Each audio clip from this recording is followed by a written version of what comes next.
Mr. Kwesi Johnson, you grew up in Brixton, which makes you partly a European. Yes. And under rather harsh circumstances and conditions.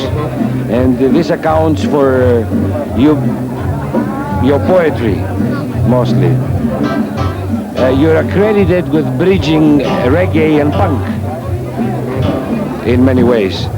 And after your first album, under the pseudonym of The Poet and His Roots, Dread-Beaten Blood, you've caused, in a way, riots, so they say in London. There's a lot of nonsense. A lot of nonsense. I can't tell people to go and riot and they go and riot. Oh my God. People riot as a last resort. They riot when all the pleading and all the asking, please, could you stop oppressing us? When they finish, when they have no alternative and they have no institutional channels to go through to solve their problems, when their backs are against the wall, then people riot, not because of me. Yeah, but nevertheless, you're more of a poet with a very critical view of social life. My poetry reflects, I think, I hope, what people think, what people in the black community think, their views, their attitudes, their sentiments. And if I'm talking about, like in a poem, all we're doing is defending, that we're going to fight the police and all that, that's not me saying go and fight the police. That's what the youths, the black youths on the streets of London were saying in 1973, 74. And 79 and 80 and 81 in Brixton. And 85 in Tottenham. Then got together with Mr. Bovell here, who is, many say, the heart of contemporary reggae music.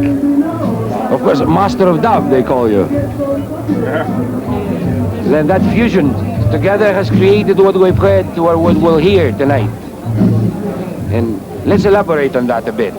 The music aspect of it and the poetry of Mr. Johnson. Well, what can I say? Some time ago, Linton invited me to be a part of the musical backing to his poetry, and I accepted, and I'm very glad that I did, because it was a chance to, experiment with different forms and styles of music with Linton's poetry. Well, how I met Dennis, I was a freelance journalist. I was working for the BBC, for the Caribbean, service. And I went to interview he had a band called Matumbi, and I went to interview him, And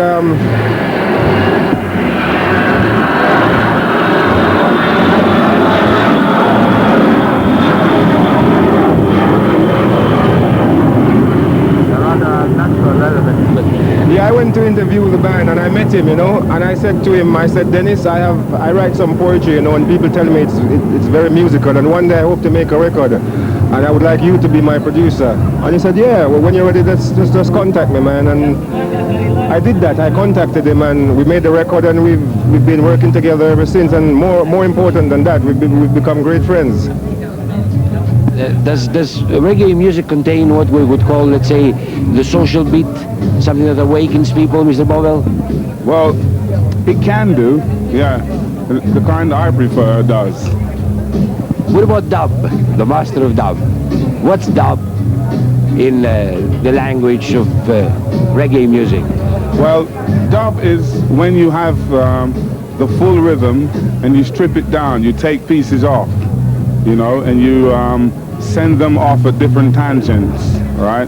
Like, so you have your backbone, which is the drums and the bass, and around that now you have the keyboards, guitars, horns, strings, whatever the overlays are, and you strip them off one at a time or all together at the same time, and any way you choose is dub. Then we have a combination of poetry and the painting of music, subtraction, if I may say that. Well, welcome to Greece again. I'd like to welcome you. And Mr. Johnson, you might have a few more things to say. I want people to understand in Greece that Rastafari is an important aspect of reggae, but it's not all of reggae. Rasta represents our attempt to reassert our African heritage, our African culture, our African history. It was a cultural movement to counteract the brainwashing of colonialism. But reggae is bigger than Rasta. Reggae has love songs, it has protest songs, it has it's just like any other form of popular music. And reggae used to be, maybe it's not known here in Greece a lot, but reggae used to be Jamaican music. It's no longer Jamaican music. It's an international pop form like rock, like soul, like jazz or funk. That was born in Jamaica. In the Caribbean basin. It was born in the Caribbean, but it's gone international now. Good to have you with us. Thank you. International artists. Thank you. Thank you. Thank you.